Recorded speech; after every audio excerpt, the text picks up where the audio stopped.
The Ministry of East African Community Affairs, working together with the Ministry of Gender, Labour and Social Development and the Uganda Law Reform Commission, are preparing a cabinet memorandum to facilitate amendment of the labour law to allow free movement of people within the East African community.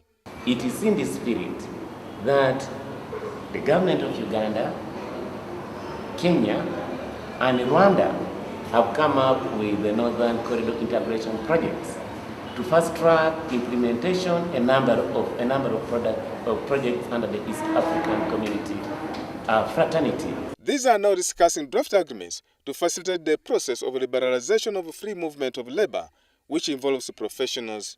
As said, this total liberalization of free movement of labor should be properly guided, and we don't want to make mistakes as has happened in other organizations of a similar nature. Patrick Okello is an acting commissioner, Labour, Industrial Relations and Productivity at the Ministry of Gender, Labour and Social Development.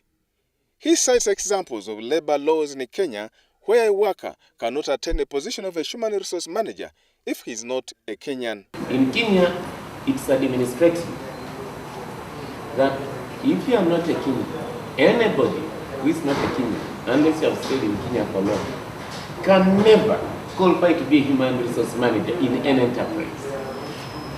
Colleagues, as we are discussing, this should guide our discussion. The harmonization of labour laws allows free movement of workers in the member states, but will have to adhere to the governing laws of the state. The total liberalization of labour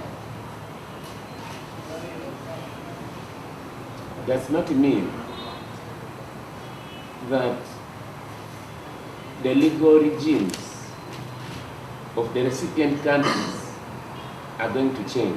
Some of the partner states of the East African Common Market have not played to the rules.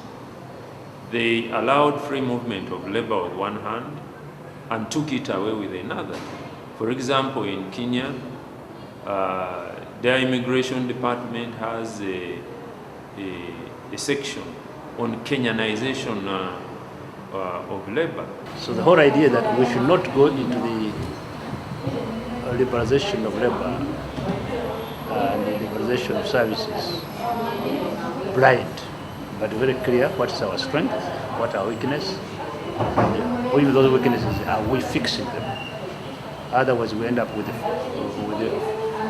other structural flooding in here. The total liberalization of free movement of labor is intended for only categories who qualify for work permits, a situation Uganda must consider seriously taking up professions. A number of laws have been identified for harmonization and the gaps identified. At this stage, Uganda is ready to spearhead the amendments of the laws. Stephen Mwiri, WBS News.